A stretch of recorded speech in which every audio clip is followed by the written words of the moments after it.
প্রথম ম্যাচে হারার পর এবার আরও বেশি শক্তিশালী একাদশ নিয়ে অস্ট্রেলিয়ার বিপক্ষে মাঠে নামতে প্রস্তুত বাংলাদেশ। ওপেনিংয়ে তানজিদ তামিম এবং সাইফ হাসান থাকলেও পরিবর্তন আসতে পারে ৩ নম্বর পজিশনে। ফেরানো হতে পারে স্পিডস্টার নাহিদ রানাকে। সাগরিকায় গতির ঝড় তুলতে প্রস্তুত তিনি। সাথে দেখা যাবে আরও একাধিক চমক।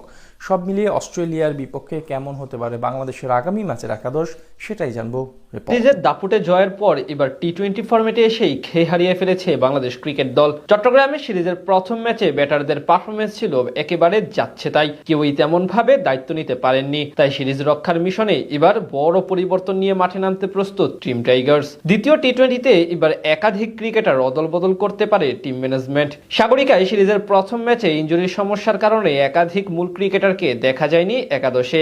বিশেষ করে তৃতীয় ওয়ানডেতে ব্যাট করার সময় পায়ের মাংসপেশিতে চোট পান নিয়মিত অধিনায়ক লিটন কুমার দাস। তাই সেই ম্যাচে তার স্থলাভিষিক্ত হিসেবে ক্যাপ্টেন্সির দায়িত্ব পালন করেন তাওহিদ হৃদয়। তবে ডু অর ডাই ম্যাচে ফিরতে পারেন লিটন। এই ম্যাচে বাংলাদেশের ওপেনিং পজিশনে থাকতে পারেন যথারীতি তানজিদ হাসান তামিম ও সাইফ হাসান। প্রথম ম্যাচে দুজনই ইতিবাচক শুরু করলেও ইনিংস বড় করতে পারেননি। সাইফ 20 রান করে আউট হন এবং তামিম ফিরেন 10 রান করে। তবে সিরিজ বাঁচাতে হলে এই দুজনকে অবশ্যই ওপেনিং পজিশন থেকে ভালো শুরু এনে দিতে হবে। 3 নম্বর পজিশনে গেল ম্যাচে খেলা সৌম্য সরকার এই ম্যাচে বাদ পড়তে পারেন। তার বদলে একাদশে ঢুকতে পারেন লিটন কুমার দাস। সৌম্য প্রথম ম্যাচে 18 বলে 17 রান করে আউট হন। প্রাপ্ত সুযোগ বলা চলে তেমন ভাবে কাজে লাগাতে পারেননি বামহাতি এই ব্যাটার, তাই তাকে বসানো হতে পারে। 4 নম্বরে খেলতে পারেন সহ অধিনায়ক তাওহিদ হৃদয়। সাগরিকায় আগের ম্যাচে প্রথম বলে ছক্কা মেরে শুরু করলেও ইনিংস বড় করতে পারেননি তিনি। সিরিজ বাঁচাতে হলে মিডল অর্ডারে অবশ্যই তাকে ভালো কিছু দেখাতে হবে। তার সাথে 4 নম্বর পজিশনে থাকতে পারেন পারভেজ হোসেন ইমন। নিউজিল্যান্ডের বিপক্ষে সিরিজে ভালো করলেও অস্ট্রেলিয়ার বিপক্ষে তেমন ভাবে নিজেকে প্রমাণ করতে পারেননি